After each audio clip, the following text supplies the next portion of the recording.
नमस्कार विद्यार्थी मित्रांनो, मी प्राध्यापक गोरे एस पी. आज आपण इयत्ता 12वी विषय भूगोल यातील प्रात्यक्षिकाचा जो काही भाग आहे किंवा प्रॅक्टिकल्स जे आलेले आहेत त्याला अनुसरून आपण माहिती पाहणार आहोत. विद्यार्थ्यांनो, या अगोदरच्या व्हिडिओमध्ये आपण इयत्ता 12वीचा जो काही अभ्यासक्रम आहे ह्या अभ्यासक्रमाला अनुसरून आलेली जी काही प्रकरणं आहेत त्यांची माहिती घेतलेली आहे. तसंच प्रकरणानुसार घटकनिहाय गुणविभागणी जी आहे ही देखील आपण पाहिलेली आहे.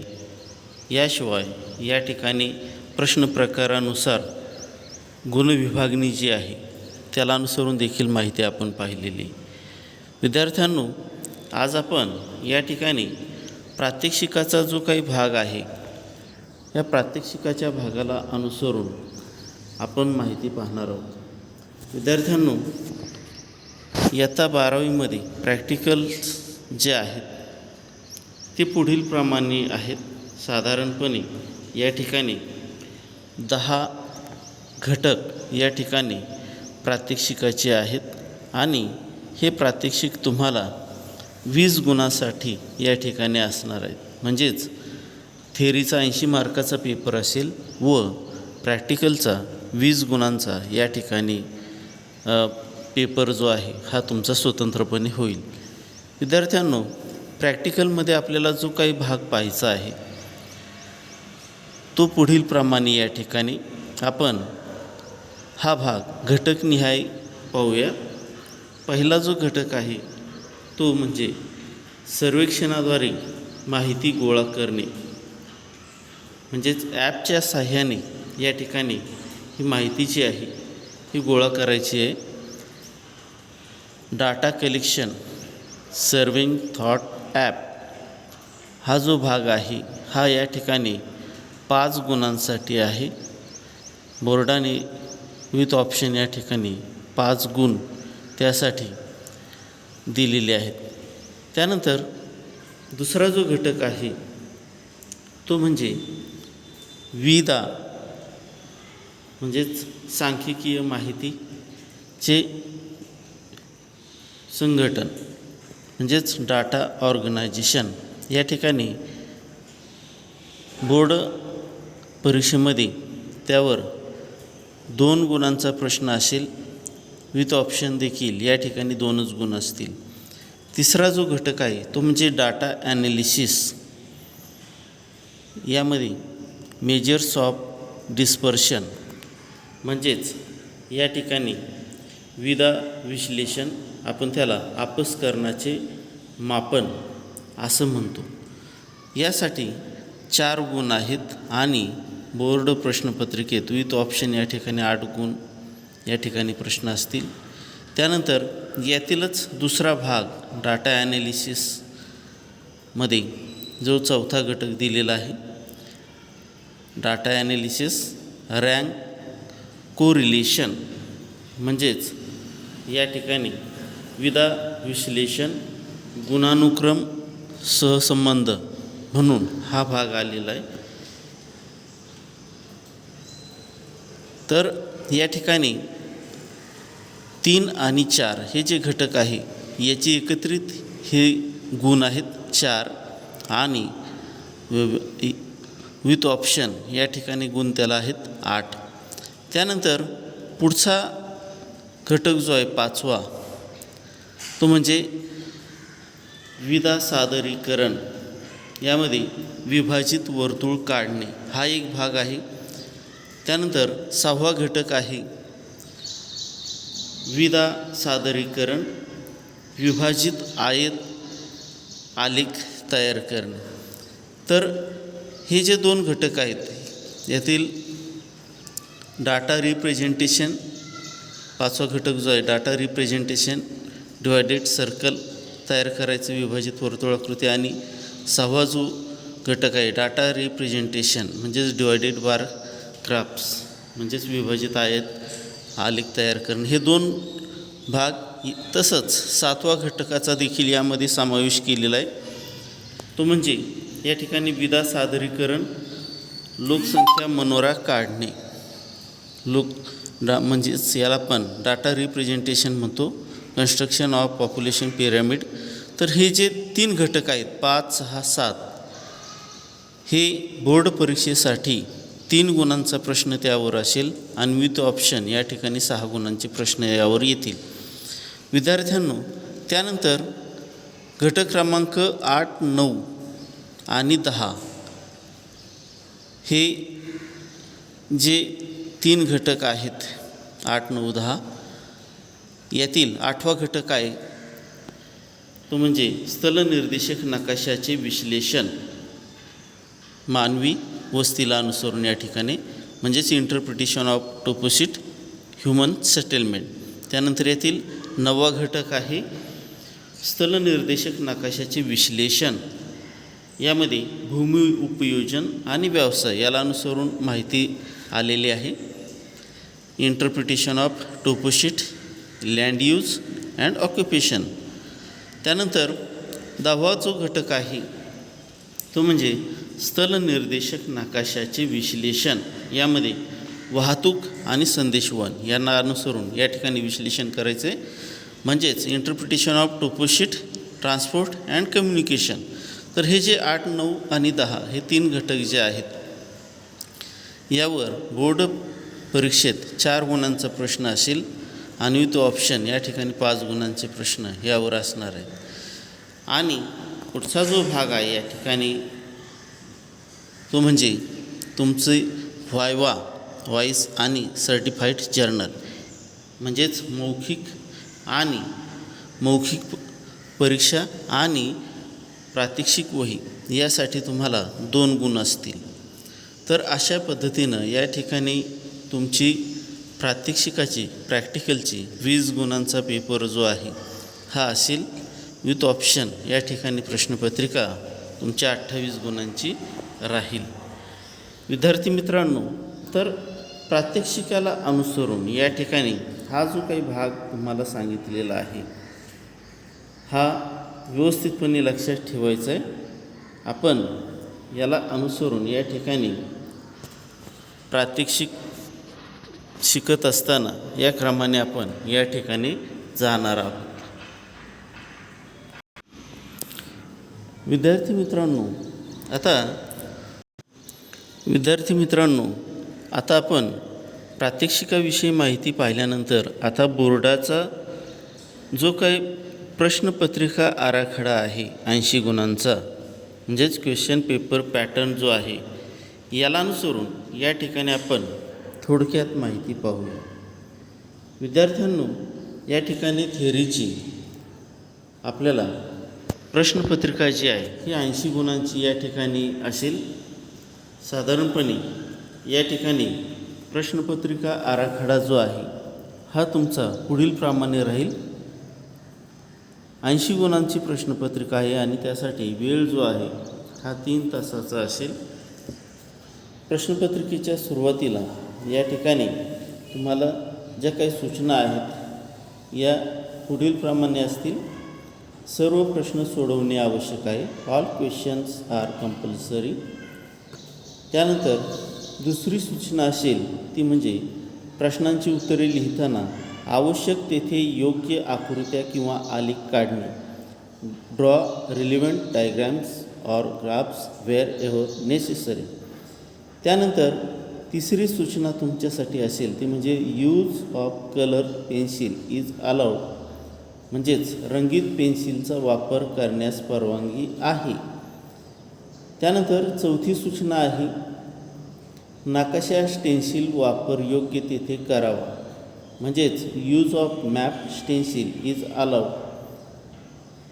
5वी सूचना आहे उजवीकडील अंक पूर्ण गुण दर्शवतात.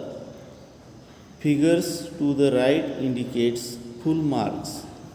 त्यानंतर शेवटची 6वी सूचना आहे नकाशा पुरवणी मूळ उत्तरपत्रिकेस जोडावी.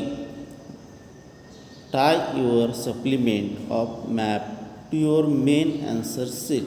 तर अशा पद्धतीनं या ठिकाणी 6 सूचना ज्या आहेत नोटच्या आहेत या ठिकाणी प्रश्नपत्रिकेच्या सुरुवातीला ज्या दिलेल्या आहेत त्या लक्षात घेऊन या ठिकाणी आपण पेपर सोडवायचा आहे. विद्यार्थ्यांनो, क्वेश्चन पॅटर्न जो आहे, क्वेश्चन पेपर पॅटर्न किंवा प्रश्नपत्रिकेचा जो आराखडा आहे, आता आपण प्रश्नानुसार या ठिकाणी हा आराखडा पाहूया. विद्यार्थ्यांनो, तर प्रश्नपत्रिकेचा आराखडा आहे तो पुढील प्रमाणे या ठिकाणी असेल. पहिला जो प्रश्न आहे तो दिलेल्या सूचनेनुसार खालील उपघटक ओळखावेत.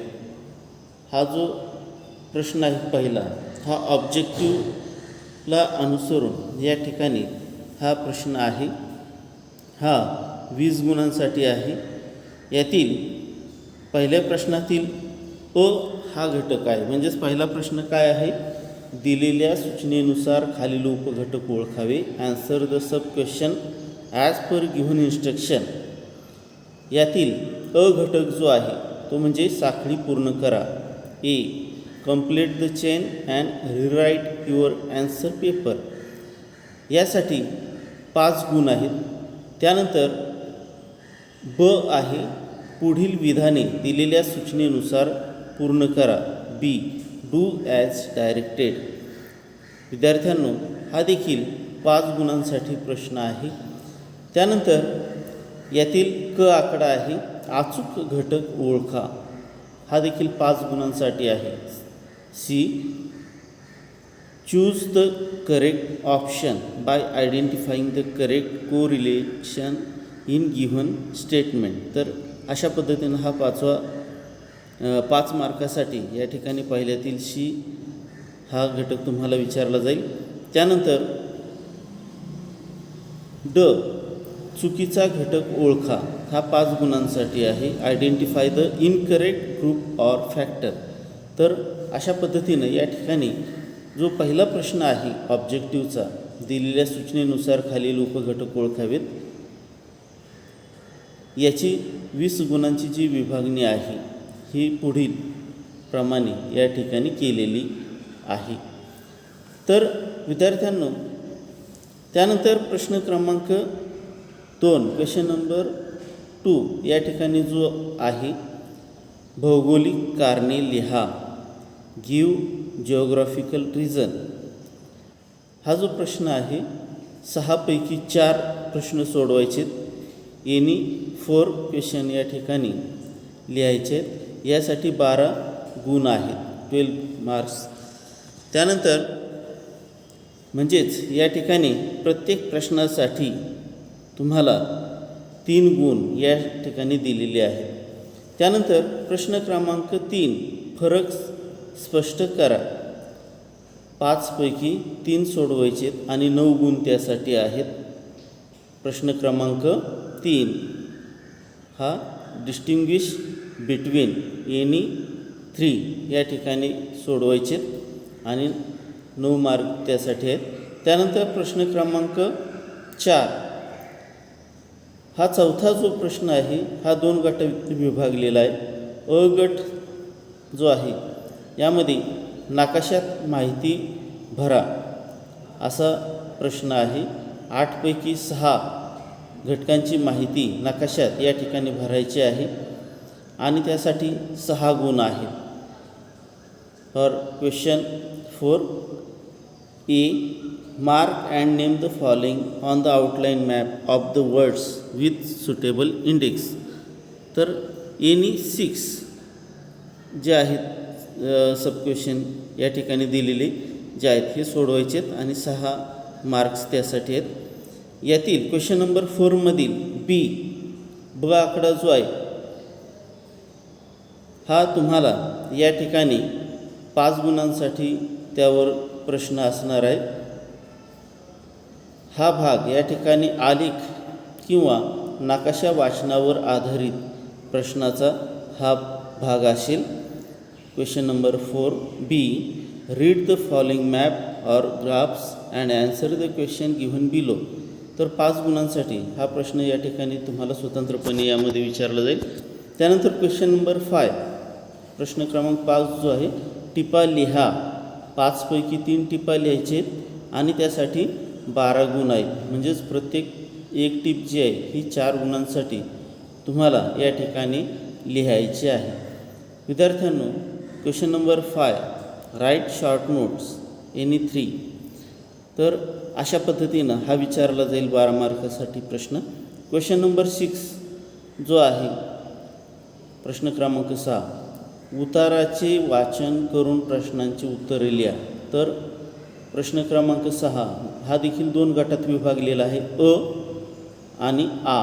तर अ मध्ये उताराचे वाचन करून प्रश्नांची उत्तरे लिहायची आहेत. त्यावर 4 प्रश्न असतील उतार्यावर आणि त्यासाठी 4 गुण असतील. म्हणजेच ए जो आहे हा read the following passage and answer the question given below हा 4 मार्कासाठी प्रश्न आहे. प्रश्न क्रमांक 6 मधील आ हा जो दुसरा भाग आहे किंवा ब म्हणू आपण, ड्रॉ नीट लायबल डायग्रॅम एनी 2, कोणत्याही 2 आकृत्या ज्या आहेत या ठिकाणी या काढायचे. आकृती काढून नावे द्या असा प्रश्न असेल. 3 पैकी 2 आकृत्या या ठिकाणी काढायचे आणि त्यासाठी 4 गुण आहेत. म्हणजेच प्रत्येक आकृती जी आहे ही 2 गुणांसाठी तुम्हाला विचारली जाईल. त्यानंतर शेवटचा जो प्रश्न आहे तो म्हणजे प्रश्न क्रमांक 7, सविस्तर उत्तरे लिहा. 2 पैकी 1 सोडवायचं आहे आणि त्यासाठी गुण आहेत 8. Answer the following question in detail any 1, 8 मार्कासाठी हा प्रश्न आहे. तर एकंदरीत अशा पद्धतीनं 80 मार्काची प्रश्नपत्रिका जी आहे बोर्डाची ही तुम्हाला विचारली जाईल. प्रत्येकाने या ठिकाणी हा क्वेश्चन पॅटर्न किंवा प्रश्नपत्रिकेचा आराखडा जो आहे हा नजरेसमोर ठेवून या ठिकाणी आपण प्रत्येक प्रकरणाची तयारी जी आहे ही व्यवस्थितपणे करायची आहे. विद्यार्थ्यांनो, प्रत्येकाने हा जो दिलेला आराखडा आहे हा आपल्या विषयासाठी तुम्ही जी काही भूगोलाची नोटबुक केलेली आहे त्या वहीमध्ये सुरुवातीलाच या ठिकाणी हा प्रश्नपत्रिकेचा आराखडा जो आहे हा प्रत्येकाने या ठिकाणी लिहून घ्यायचा आहे.